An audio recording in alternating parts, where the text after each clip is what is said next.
On the weekend, the Premier League fixtures, well, there were some brilliant games. Unfortunately, the one that everyone looked forward to, Man City v Arsenal, didn't really deliver. It was a 0-0. From an analytical defensive point of view, it was two very good performances, but both sides really lacking that cutting edge. Arsenal offered very little. They had such low possession, which is expected at the Etihad, but didn't really have too many shots on target either, so it wasn't a great spectacle, which we were all hoping. But on the flip side, Newcastle v West Ham was a cracker. Newcastle 1-0 up, West Ham then go 3-1 up, and you think it's done, but Newcastle come back, win it 4-3. Harvey Barnes got two, including a last minute winner, a very late winner, and it was a brilliant goal. And that really did live up to expectations. So what a game that was. It made up for the fact that Man City Arsenal was so poor, and Liverpool went back to the top of the league. Now, we did get two scores correct, those being Bournemouth beating Everton 2-1 and Forest and Palace drawing 1-1. Forest have now jumped out of the relegation zone thanks to that point. Luton losing against Spurs helped Forest out massively. So the bottom three is now the three sides that came up from the Championship last year. I do hope one of them can stay up, just because the gap should not be that big that all three go straight back down. And I do understand that the evidence of last season shows that all three can stay up, but it's that rare. Normally two at least go down, so someone do it for the Championship. Make sure to like and subscribe, and let's get into the predictions. We start with Newcastle against Everton.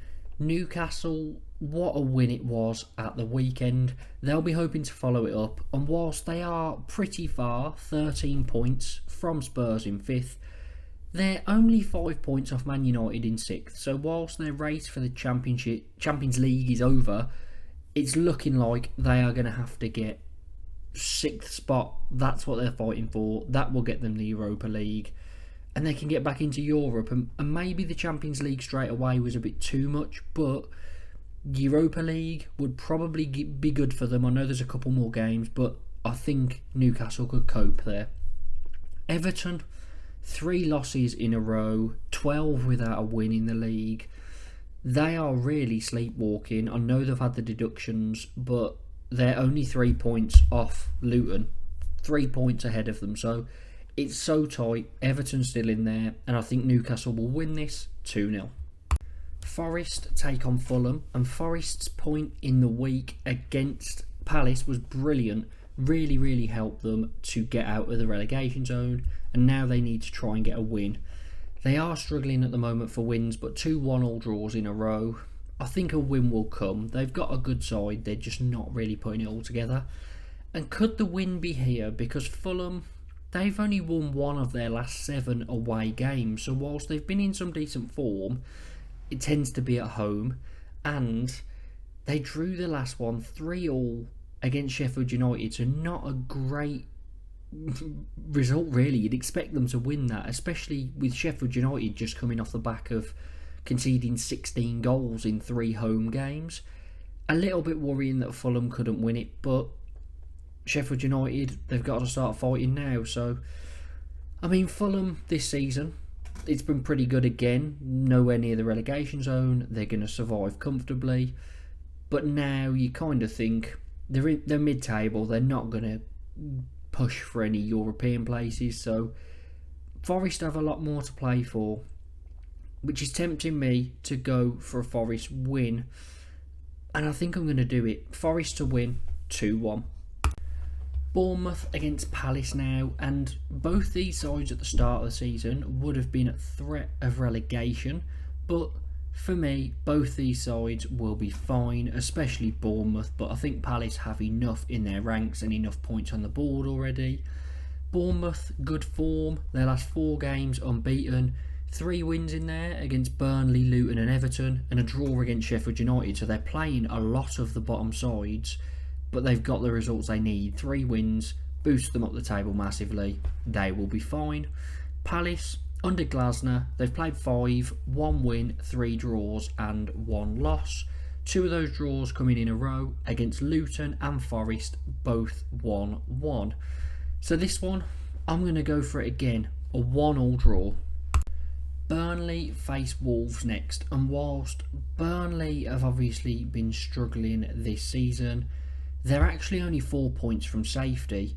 They've put together a run of 3 games unbeaten, drawing with West Ham, beating Brentford and drawing with Chelsea last time out, and that was after a first half red card and Vincent Kompany being sent off. So Burnley, they're fighting. Could they do it?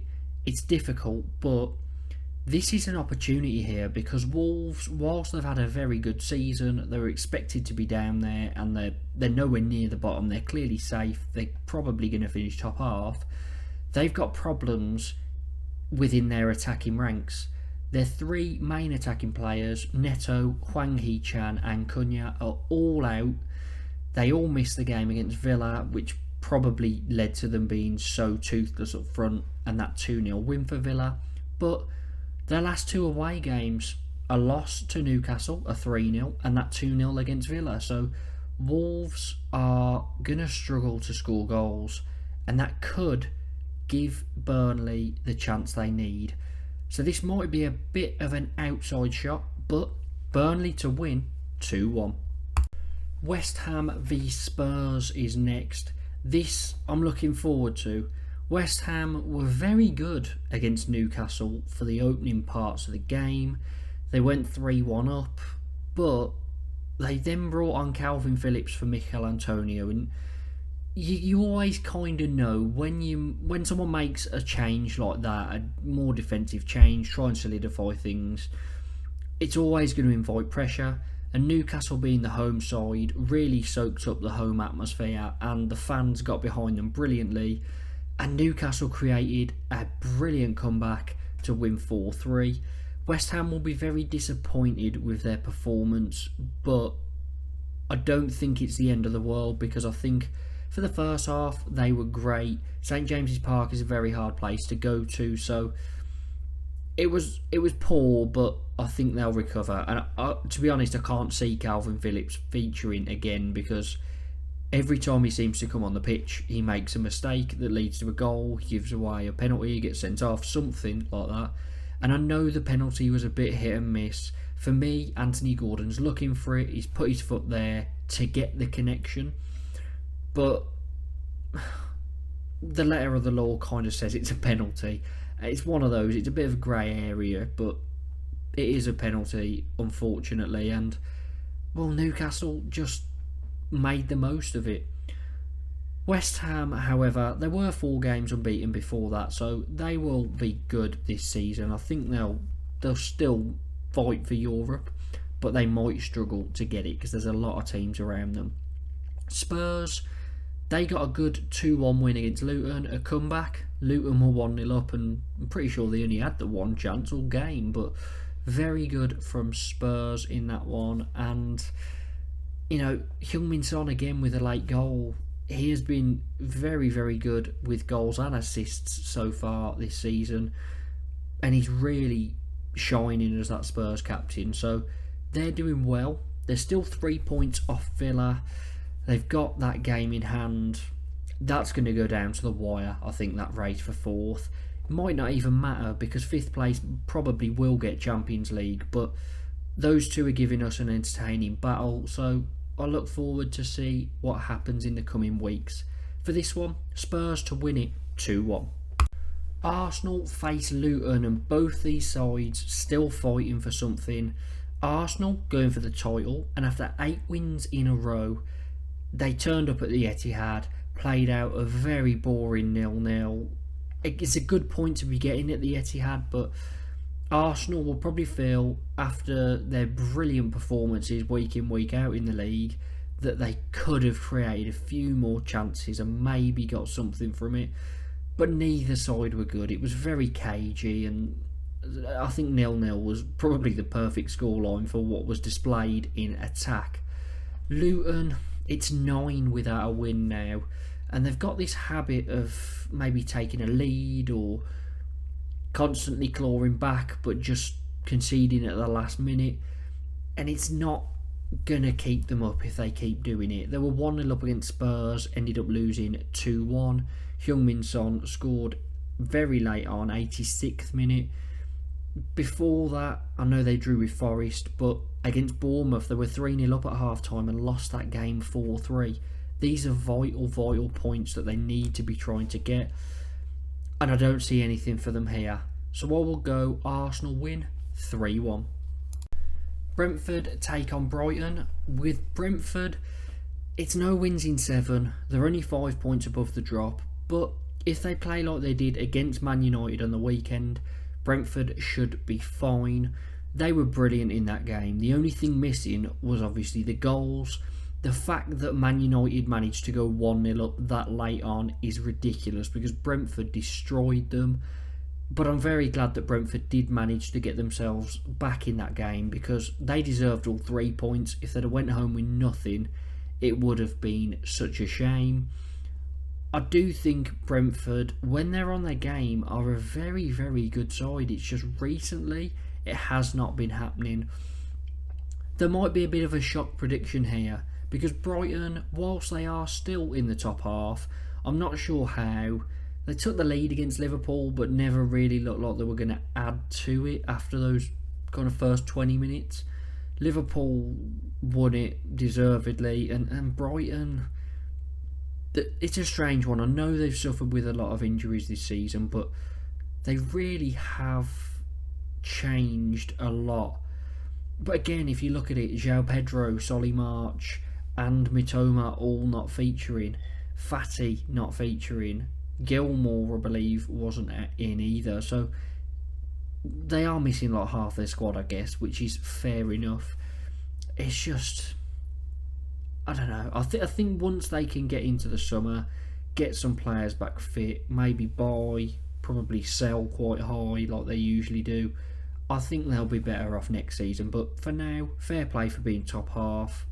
I don't see anything here though, which is a bit of a shock, but I'm going to go Brentford to win it 2-1.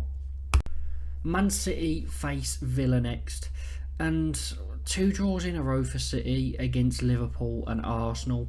And whilst it's good not to lose those games, their performances against the Big Six this season haven't been great. From memory, 2 draws against Chelsea, 2 draws against Liverpool, a draw and a loss against Arsenal. So they're not really capitalising how they normally would. A lot of seasons, Man City would have at least 4 wins, 5 wins against the Big Six. Maybe not 5, but 3 or 4. This season, they're really struggling. And I'm going to take Man United out of it because Man City always seem to battle Man United. But it's not been great against their title rivals. And that's the reason they are sitting in 3rd place. Villa, great still, they're top 4 still, and there's not long to go. They're holding Spurs off, but it's going to be tight because Spurs are 3 points behind but have a game in hand. Their goal difference is pretty close, with Villa only 2 better off than Spurs. So that's going to go down to the wire, I think. This fixture always reminds me of a couple of seasons back. Last game of the season, Villa were 2-0 up and Man City scored 3 in 5 minutes to win the league. And to be honest, I think Villa have put in some decent performances against City over the recent years. But I've got a feeling City will get a bit of revenge for that 1-0 loss earlier in the season and get a 1-0 win here. Liverpool v Sheffield United, top versus bottom. And yes, Liverpool are top after that 2-1 win with Brighton due to Arsenal and Man City playing out a 0-0. Can they hold on? I mean, it would be some story for Klopp to be leaving at the end of the season. The only title that they've won was with no crowd under Klopp, so the crowd's here now. Last season, winning the league would be some going, and it would be a brilliant end to Klopp's story, but there's still plenty to play for and it's going to be tough. Sheffield United, 2 draws in a row against Bournemouth and Fulham, better than their usual form, but they are 7 points from safety. Their goal difference is awful, so it's basically 8 points from safety. If they're going to survive, they need to start winning within the next couple of games. But I can't see them getting anything here. It's a very, very tough ask. I think with the way Liverpool play, they're always susceptible to giving away a goal. So maybe I'll give that to Sheffield United, but I will go Liverpool to win 4-1. Our final game on Thursday is Chelsea against Man United. Chelsea, well, their season has really been dictated by how Cole Palmer's been playing. Whenever he plays well, they seem to win. Whenever he goes missing, they don't. But he is the one that, he doesn't really go missing, but he's the consistent player who seems to be dragging them through this season. So well done to Cole Palmer. He got another 2 against Burnley. So it's really all about Cole Palmer at Chelsea. They'll be hoping next season will be better. However, although they are currently sitting 11th, and this is where I'm going to flip it on Man United, Man United's battle for the top 5 isn't looking too possible anymore. I mean, it is obviously easily mathematically possible, but just based on their form compared to Spurs and Villa, I don't think Man United are playing anywhere near as well, and that gap seems to be getting bigger. So Man United's job is to hold on to 6th. However, Chelsea are only 8 points off them with a game in hand. Could that swing? Because Chelsea, for me, are in better form at the moment out of these two, despite that draw against Burnley. So I actually fancy Chelsea to win this, and it might open some possibilities for maybe Chelsea or maybe some other teams. So Chelsea to win 2-1. So those are my predictions for these Premier League fixtures. Let me know your predictions down in the comments. Make sure to like and subscribe, and I'll see you next time.